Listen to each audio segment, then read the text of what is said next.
Welcome back to another technical deep dive here in the debug zone.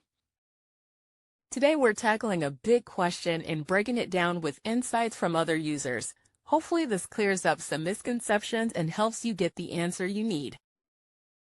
So buckle up, stay a little curious, and let's jump right in.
And that's a wrap.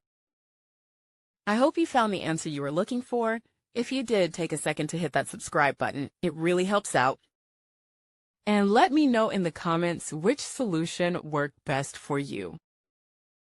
See you next time in the debug zone.